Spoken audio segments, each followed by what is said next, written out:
পিছড়ে বর্গের সমস্ত শ্রেণীর মানুষ যদি একসাথে আওয়াজ তুলে যে কেন্দ্র সরকারকে আদিবাসীদের স্বার্থে আঘাত দিয়া বিলকে প্রত্যাহার করতে হবে, তাহলে কিন্তু এটা প্রত্যাহার করে নিতে বাধ্য হবে। ঠিক যেভাবে ঐক্যবদ্ধভাবে কৃষকরা দিল্লির সীমান্তে দীর্ঘদিন ধরে পড়ে থেকে এবং রাজ্যের বিভিন্ন প্রান্তে কে কোন ধর্মের কৃষক, কোন বর্ণের কৃষক, কোন জাতের কৃষক না ভাগ করে তাদের একটাই পরিচয়, তারা কৃষক। তাদের বিরুদ্ধে পার্লামেন্টে যে বিল পাস করিয়েছে প্রত্যাহার করতে হবে বলে যেই ব্রত নিয়ে, যেই অঙ্গীকার নিয়ে, যে শপথ নিয়ে আন্দোলনে নেমেছিল, কেন্দ্র সরকার তাদের কাছে হাঁটু গেড়ে বসতে বাধ্য হয়েছিল, তাদের দাবিকে মানতে বাধ্য করিয়েছিল কেন্দ্র সরকারকে।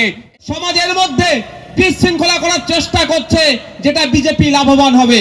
তার প্রমাণ হিসেবে আপনাদের দিচ্ছি, এটা বলেছিল প্রায় এক মাস আগে কলকাতার রাজপথে দাঁড়িয়ে বিজেপিকে অক্সিজেন দেওয়ার জন্য, বিজেপিকে হাওয়া লাগানোর জন্য, বিজেপি এটাকে কাজে লাগিয়ে হিন্দু ভাইদের মধ্যে মুসলিম বিদ্বেষী মনোভাব তৈরি করার জন্য যে হাওয়া লাগিয়েছিল কল্যাণ বাবু। আমরা আজকের পেপারে দেখছি যে হিন্দুত্বের পোস্টার বয়, যে উত্তরপ্রদেশে সংখ্যালঘু মুসলমানদের উপরে যেভাবে বুল্ডোজার চালাচ্ছে, যেভাবে হিংসা চালাচ্ছে, তার পুলিশকে দিয়ে যেভাবে উত্তরপ্রদেশে সংখ্যালঘু মুসলমানদেরকে দেখে দেখে গুলি করে মারছে।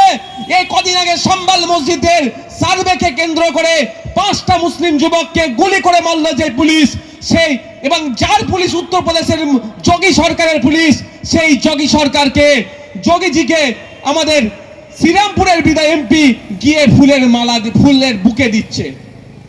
ভাবতে হবে আপনাদের। তিনি এক মাস আগে কি বললেন?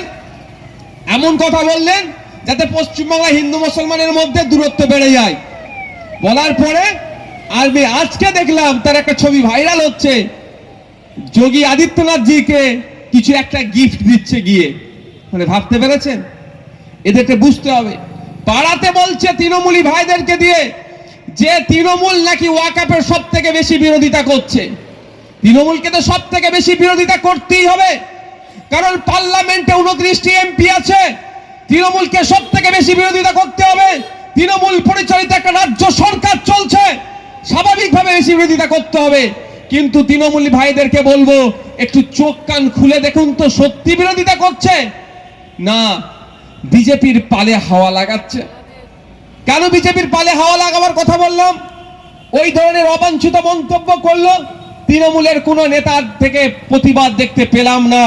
তৃণমূলের সর্বোচ্চ নেত্রীও কোনো এই বিষয়ে বলল না যে এটা তুমি ভুল বলছো, মুসলমানরা 20-25 জন নামাজ পড়লে নাকি ওয়াকাফ হয়ে যাবে, এটা সম্পূর্ণ তুমি ভুল তথ্য দিচ্ছ, এটা বলতে শুনলাম না। আমি আপনাদের বলি, মাইকের আওয়াজ যাচ্ছে,